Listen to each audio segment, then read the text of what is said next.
Assalamualaikum warahmatullahi wabarakatuh. Waalaikumsalam warahmatullahi wabarakatuh. Selamat pagi anak-anak. Pagi Bu. Ini sebelumnya udah pada berdoa belum? Belum ya? Oke, sebelum memulai pelajaran kita berdoa dulu yuk. Yuk, ketua kelas bisa memimpin doa. Yuk, berdoa mulai. Berdoa selesai. Baik, sebelumnya Ibu mau tanya nih kabar kalian. Apa kabar anak-anakku? Alhamdulillah, luar biasa. Allahu Akbar. Masya Allah. Ini pada sehat semua? Alhamdulillah. Hari ini ada yang gak berangkat? Oh, berangkat semua. Alhamdulillah sehat semua ya.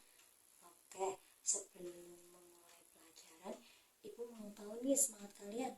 Semangat gak hari ini? Semangat? Semangat, coba mana semangatnya? Semangat nggak? Semangat. Siap pelajaran hari ini? Siap. Oke, good job. Yang semangat ya. Baik, sebelum kita membahas materi hari ini, Ibu mau bertanya nih sebelumnya. Kalau ada yang bisa silahkan angkat tangan. Coba kemarin kita belajar tentang apa ya? Yuk, ada yang tahu kita kemarin belajar tentang apa? Iya, Mbak Siva, apa? Tentang sholat, benar sekali. Coba sholat itu apa? Iya, benar, good job, pintar, Masya Allah. Selain itu, kita belajar tentang apa? Apa, Mas Azam? Iya, benar. Selain itu, apa, Mas Asad? Iya, benar, good job. Kemarin kita belajar tentang sholat. Apa itu sholat? Sholat adalah ibadah yang dilakukan oleh umat Islam dari ucapan dan perbuatan yang dimulai dari takbiratul ihram dan diakhiri dengan salam. Lalu ada hadis dari riwayat Baihaqi yang menyebutkan bahwa sholat adalah tiang agama. Terus kita belajar tentang kedudukan sholat dalam Islam. Apa aja ya? Coba yang pertama, sholat itu merupakan rukun Islam. Yang kedua, terus ibadah sholat itu merupakan ibadah pertama yang akan dihisab di akhirat kelak. Terus sholat itu bisa menjaga hubungan antara manusia dengan Allah. Selanjutnya kita belajar tentang rukun sholat. Rukun sholat itu ada berapa ya? Rukun sholat ada 13. Coba kita sebutkan bareng-bareng yuk. Yang pertama ada niat, yang kedua berdiri bagi yang mampu, yang ketiga takbiratul ihram, yang keempat ada membaca al-fatihah, yang kelima ada rukuk dengan tumakninah, yang keenam ada i'tidal dengan tumakninah, yang ketujuh ada sujud dengan tumakninah, yang kedelapan duduk di antara dua sujud dengan tumakninah, yang kesembilan ada duduk tasyahud akhir, yang ke-10 ada membaca tasyahud akhir, yang ke-11 ada membaca sholawat Nabi, yang kedua ada salam, yang ke-13 ada tertib, yaitu berurutan. Nah, selanjutnya ada hal-hal yang membatalkan sholat. Apa aja? Yuk, kemarin siapa yang masih ingat hal-hal yang membatalkan sholat? Coba Mbak Asifa apa? Benar, pintar, good. Coba Mas Azam apa? Iya, benar, good job. Terus Asad apa? Coba. Iya, benar. Ada lagi yaitu hilang akal, tertidur, itu bisa membatalkan sholat. Oke, selanjutnya ada hikmah sholat dalam kehidupan sehari-hari. Apa sih hikmah dalam sholat? Yaitu membantu kita agar lebih disiplin dan lebih sabar, terus membuat hati menjadi tenang, terus melatih kita agar menjaga kebersihan. Selanjutnya, menguatkan hubungan kita dengan Allah. Oke. Nah, coba Ibu mau tanya, hari ini udah pada sholat subuh belum? Yuk. Siapa yang nggak sholat subuh hari ini? Ayo. Ayo, ketahuan kan? Jadi jangan lupa ya, sholat itu hukumnya wajib. Ya, udah gede harus sholat, oke? Oke. Nah, kemarin kita udah membahas tentang sholat. Hari ini kita masih membahas tentang sholat, tetapi ada sholat yang lebih bagus dan lebih utama. Itu sholat apa? Sholat jamaah, sholat berjamaah. Benar, hari ini kita membahas tentang sholat berjamaah. Sebelumnya, tujuan dari pembelajaran hari ini itu agar kalian bisa memahami konsep, penjelasan, dan dalil dari sholat berjamaah, sehingga kalian bisa mempraktikannya secara langsung. Itu bisa menumbuhkan kedisiplinan dan kerjasama. Diharapkan dengan adanya materi ini, kalian tidak hanya mengetahui secara materi saja, tetapi mampu mengamalkan sholat berjamaah dalam kehidupan sehari-hari.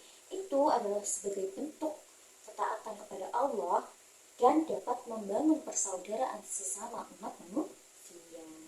Oke? Nah, pada pembelajaran kali ini, Ibu akan menjelaskan materi tentang sholat berjamaah dengan PowerPoint. Tapi sebelumnya, Ibu akan memperlihatkan video tentang sholat berjamaah, biar kalian paham sholat berjamaah bagaimana sih, ya. Nah, anak-anak, jadi hari ini kita belajar tentang sholat berjamaah yang dimulai dari pengertian sholat berjamaah. Ada hukum, syarat sah, keutamaan, tata cara, adab, dan manfaat dari sholat berjamaah. Oke? Oke, Ibu akan jelaskan satu persatu dari awal sampai akhir. Jadi kalian harus mendengarkan ya. Oke? Baik. Yang pertama ada pengertian dari sholat berjamaah. Apa itu sholat berjamaah? Ada yang tahu? Yuk, sholat berjamaah adalah pelaksanaan ibadah sholat yang dilakukan secara bersama-sama oleh dua orang atau lebih, dengan satu orang sebagai imam, lainnya sebagai makmum. Ya. Nah, tadi kita udah melihat video. Nah, di dalam video yang di depan itu namanya apa? Imam. Terus belakangnya namanya makmum. Benar sekali. Selanjutnya ada hukum sholat berjamaah. Yuk, ada Quran surat Al-Baqarah ayat 43. Siapa yang mau membaca? Yuk. Oke. Mbak Aflah mau membaca, yuk dibaca. Dan dirikanlah sholat, tunaikanlah zakat, dan rukuknya beserta orang-orang yang rukuk dalam kurung sholat berjamaah. Ya, jadi Allah memerintahkan umat Islam untuk menegakkan sholat, menunaikan zakat, dan melaksanakan sholat berjamaah sebagai bentuk ketaatan dan kebersamaan. Pentingnya sholat berjamaah itu. Nah, sampai sini paham ya? Ini terus ada syarat sah sholat berjamaah. Yuk, sebutkan syarat sah sholat berjamaah. Siapa yang tahu? Apa Mas Azam? Islam syarat sah. Yuk, siapa yang tahu syarat sah sholat berjamaah? Makmum mengikuti imam. Benar, tangan. Yuk, itu Mbak dia pintar.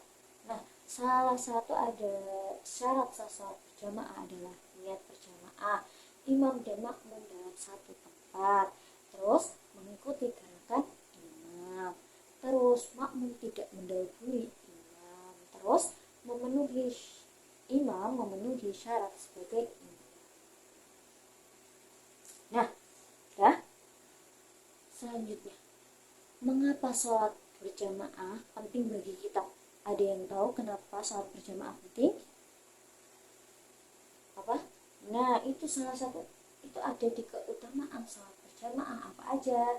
Pahala lebih besar 27 derajat dibanding sholat sendiri, melatih kedisiplinan dan ketaatan, menumbuhkan ukhuwah Islamiyah, membangun solidaritas sosial di masyarakat. Ya, salah satu keutamaannya itu dapat pahala yang lebih daripada sholat sendiri. Ya, jadi penting nih sholat berjamaah. Terus ada tata cara sholat berjamaah.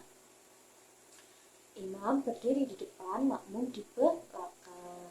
Niat mengikuti imam dan niat memimpin sholat. Terus makmum mengikuti semua gerakan imam.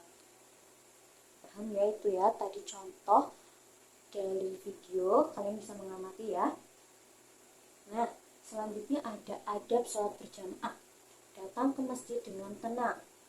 meluruskan dan merapatkan shaf, tidak berbicara saat sholat berlangsung.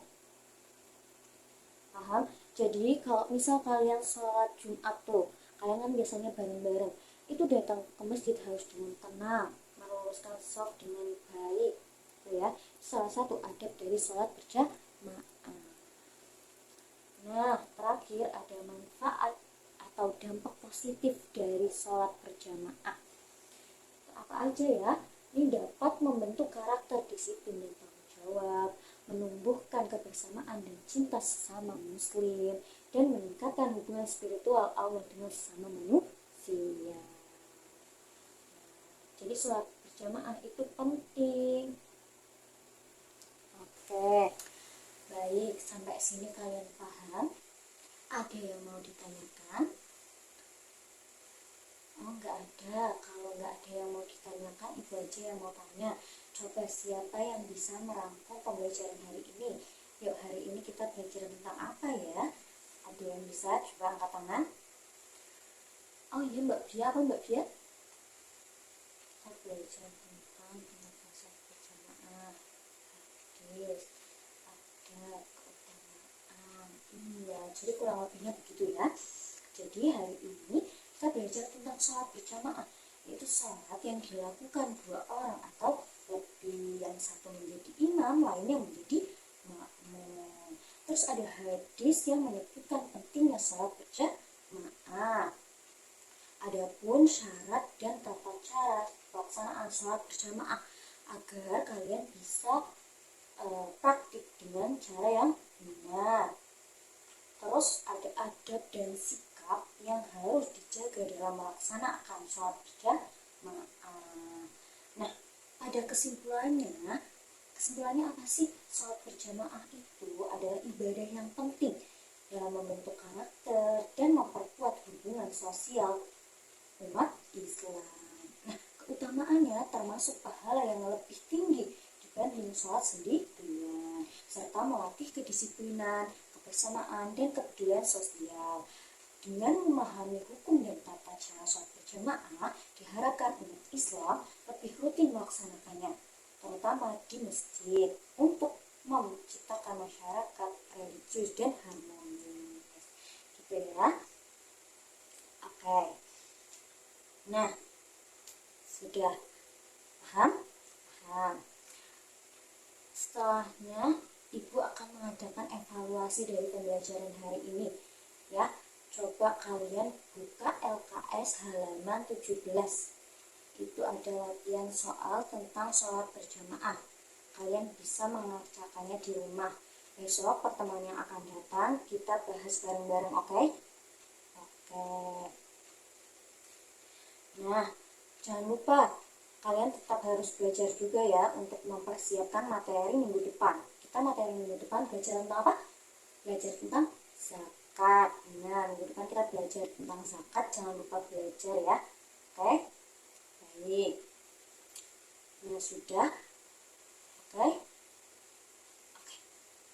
Sebelum kita akhiri pembelajaran hari ini, kita berdoa dulu yuk. Berdoa mulai. Berdoa selesai. Alhamdulillah, pembelajaran hari ini berjalan dengan lancar. Semoga kalian mendapatkan ilmu yang bermanfaat. Amin. Tetap semangat ya. Wassalamualaikum warahmatullahi wabarakatuh.